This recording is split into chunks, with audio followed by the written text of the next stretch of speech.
kayong mga naririnig na involved si Michael Yang, alalim sa drugs. Mr. Chair, we cannot act on mere chismis kasi hearsay yun, Mr. Oo, Chair. pero hindi ba kaya nyo inabsuelto si Michael Yang at saka si Alan Lim dahil malapit siya sa dating Pangulo na nag-appoint sa inyo bilang ano? Bilang, sandali lang, bilang ano? PIDEA Chief? No, Mr. Chair. Hindi ko isasakripisyo ang pangalan ko sa ng buong karir ko na Wilkins dahil may 3 apo akong anak na Wilkins.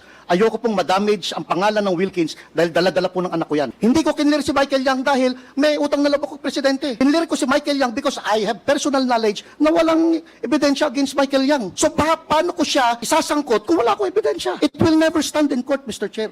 Paano nga po magkakaroon ng mag-i-stand in court? Hindi nga po kayo nagsagawa ng ebidensya na maayos. Kung nagsagawa po kayo ng ebidensya na maayos, lalabas po yung pangalan niyan. Talagang aminin na po natin. Kaya po ninyo inabsuelto si Michael and si Alan Lim dahil may utang ng loob po kayo kay Presidente dahil in-appoint niya po kayong PIDEA. Wala po, Mr. Chair.